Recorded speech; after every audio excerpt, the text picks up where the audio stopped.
Hello everyone, welcome to today's video on my review of Assassin's Apprentice by Robin Hobb. Robin Hobb has been given the title of Queen of Fantasy for her The Realm of the Elderling series, which this book is actually within. So if you go to her website, you can pull up like a roadmap of all the books she's written. And the very first book, if you notice, is Assassin's Apprentice, which is the book I'm reviewing in this video. Just to give some context, this is my first time reading a Robin Hobb book, so that just let you know that I've not read any of these. I don't know anything else. To my knowledge of this series is just to this book. So please, if you do comment, keep it to just this book. Just want to let you know when I do my reviews, it's only from like 1 to 5 stars, where like 1's pretty poor, 2 is below average, 3 is average, 4 is above average, and 5 is excellent. Now, because I give something a 3 like my last book, it doesn't mean I think that it's bad. I just think it's average, which is totally fine. So speaking of the last book, which was Song of Ice and Fire, A Game of Thrones by George R.R. Martin, if you look at the cover of Assassin's Apprentice, which I really like this cover, they have a quote of his here, which says, "Fantasy as it ought to be written. Robin Hobb's books are a diamond in a sea of zircons." And they did a good job with keeping it not too massive, because some covers try to like put them all over the place and make the cover art look ugly. But this one really looks good. I might put a picture of the original one that I believe is the original, but I always thought this one looked better. But anyway, if you look on my shelf here, I have the 2 other books to the trilogy. The first trilogy, which is the Farseer trilogy. And so when I get to that, I'll get to that to finish it out. So we'll see. What I really like about my fantasy books is that when they have maps in here, and I'll put a picture of the map from this book, and if you look at it, because I'm going into a little bit of the synopsis to keep it spoiler free, you basically start in Buckkeep, which is like the west side of the map, and the last 100 or so pages, you go to the west side of the continent. That's all I'm really going to say. It's a very like simple map, which I think it's welcoming and pretty refreshing in a way. To get into, especially if you have not read fantasy before. So I want to talk about the writing of this book and which ties into the synopsis a bit, is you go through the eyes of Fitz. In this book, it's not an epic fantasy, it's a regular fantasy, because with an epic fantasy, you have a huge cast of characters. In other words, a lot of protagonists. Here, you only got the one, which is Fitz. And so this is uniquely written in a way where you're in the perspective of Fitz talking about his past. And so in the prologue, it took me a second to kind of get used to that writing, but it's not extreme enough to like hinder it. You get used to it and you're like, okay, that's pretty cool. So for example, like let's say he's like 14 or something, and he'll like butt into the story as himself in the present and be like, oh, I remember this as this, and that, so on and so on. But then it usually resumes back to like as if it was that moment of him at 14. So I really liked it. It was cool and unique and just refreshing. And I'm going to use that word a lot. I apologize, from just reading different types of fantasy books from different authors. And so within this story, Fitz, takes place from when he's like 6 to late his like teenage years. And you basically follow him. He's a illegitimate child from a prince whose name is Chivalry, and he's given up to Burek, who's the king's stable master who like deals with horses. And so you basically follow Fitz's life, and it's called Assassin's Apprentice because that's what he's going to be. And he meets his teacher, Chade. It's like Shay, but with a C. And you see how he's treated by other people, especially royalty, because he has uncles that are princes. And we learned that, well, I don't want to spoil something, but because I'll do a spoiler section, right? He has 2 uncles that he talks to, which is like Verity, who's like the good uncle, and you got Regal, who's the bad uncle. And you have, eventually you meet Fitz's stepmom, essentially, which is Chivalry's wife, which her name's Patience. And as you learn, a lot of these names within the culture, which I kind of like for the world building aspect, like their name is supposed to represent like what they want to be when they like grow up as a person. So Patience needs to be a patient person. Are they chivalrous with chivalry? Regal because he's nobility, all that fun stuff, right? Which I do like the world building with that. So yeah, that's basically the synopsis. You have a kingdom. He's being trained to be an assassin. There is magic in the world, but it's not like fireball, do this and that. It's kind of like it's slightly elaborated in this book, and I'm assuming it's going to go dive deeper in future books because you're going through the eyes of Fitz, and not everybody has this magic ability. It's usually within a royal bloodline, and he's part of the royal bloodline, even though he's an illegitimate child. And they call it like either wit, depends who you talk to, wit, or the skill.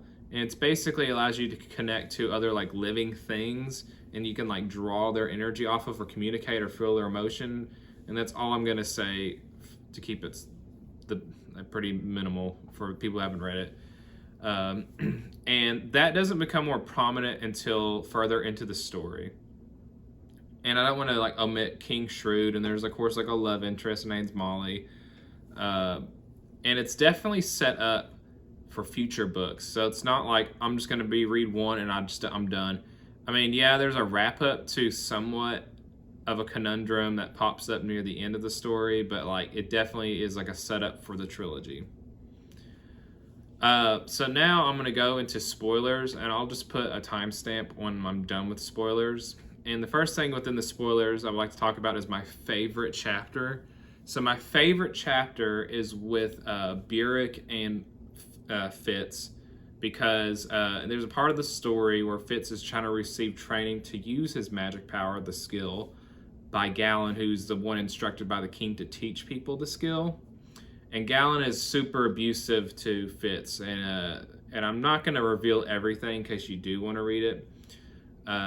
It gets to the point he beats Fitz to the point like he's bedridden, and then so when he goes, Burek basically takes him and leaves Fitz, and he comes back, and we come to find out through the Fool, who's a character I didn't talk about in the non-spoiler section, who I'm assuming he's like a character that's his job is to basically foreshadow or give hints to try to save lives.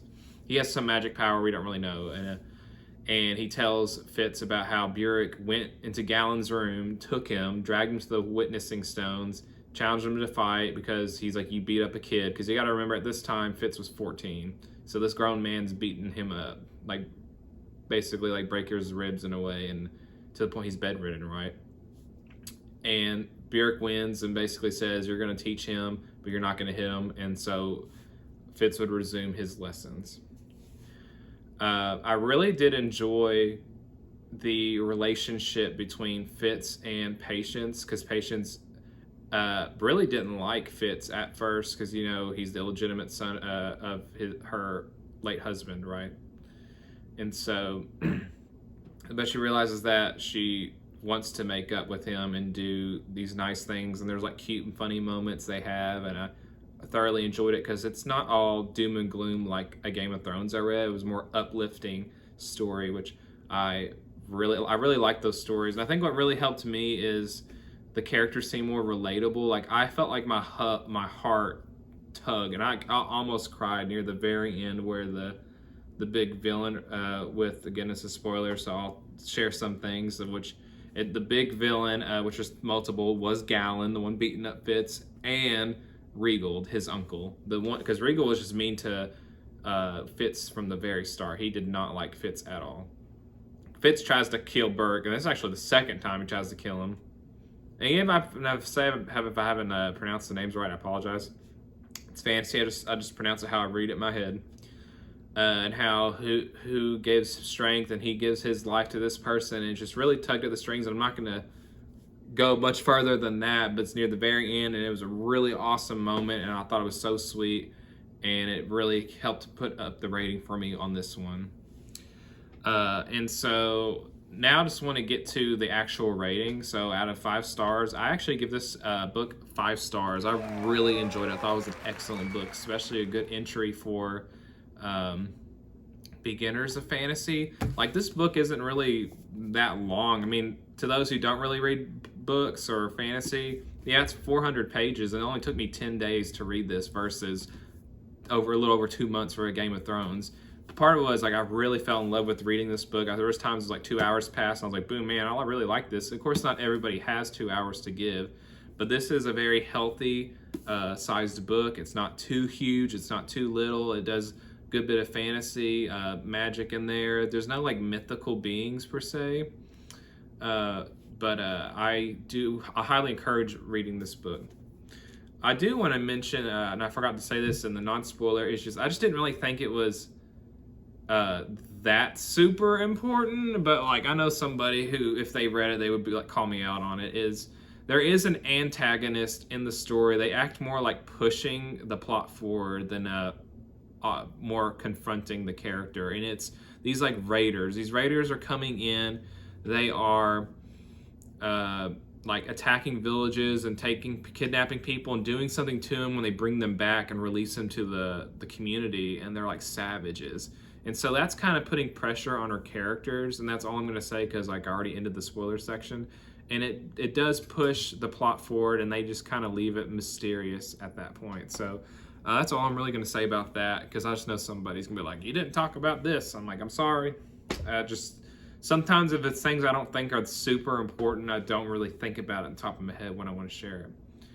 Well, right now, just to update my TBR, my next book is Yumi and the Nightmare Painter by Brandon Sanderson, followed by A Crown of Swords by Robert Jordan. After that, I'll be done with my TBR card. I get to reset it, which I'm really excited for it. And so I just be looking forward to my next video, because I went to a place and bought some books at a really cheap price, and I thought it was really fun to share, so I want to do that. So thank you for your time. I hope you have a nice day. Bye.